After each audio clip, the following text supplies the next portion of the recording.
As we have coffee today, it's we and we because I'm having coffee with a friend and colleague of mine, Dorothy Larkin, and she's going to talk to us over coffee about how do you build that Ericksonian relationship or human relationship. Well, I'm a registered nurse. I have my master's in nursing, my PhD in nursing research, and I've been using Ericksonian hypnosis in my practice for about 30 years now. And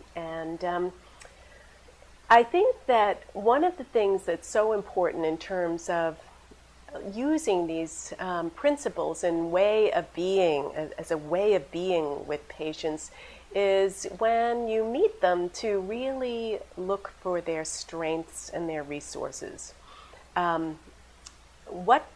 Maybe they don't recognize that they're strengths and their resources yet, but I strive to look for the subtleties of when they might sit up a little bit taller and have a little bit of a sense of levity. I'll ask questions about that, how they were able to resolve issues and just begin to bring into our common communication field an awareness of their capacities that maybe they hadn't yet fully recognized. And yet that's so much of the Ericksonian work, like the early learning set, helping people discover early learnings that might have been so difficult in the beginning of learning the alphabet and how much I had to struggle through learning and recognizing similarities and distinctions of A as compared to B, but gradually I learned that and then could expand it to create words, sentences, paragraphs, philosophy. Learning how to stand up,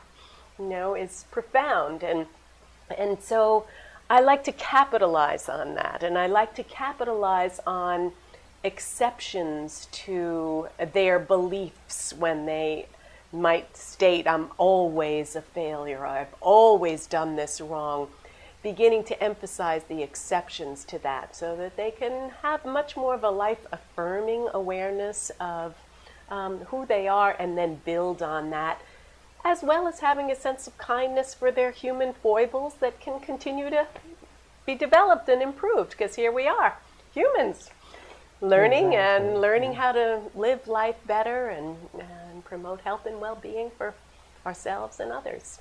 And what I'm struck with is, though they may come in with their problem, that you're listening for and responding to the completeness as a human being that they bring in, that you're noticing all the different parts, many of which they've forgotten, that they're not just a problem or they're not just deficient or defective and so on.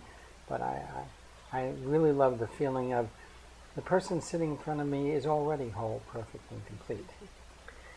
That's already been achieved. Now, they may have forgotten it. They may not be able to recognize it. May need to be nourished a little. Exactly.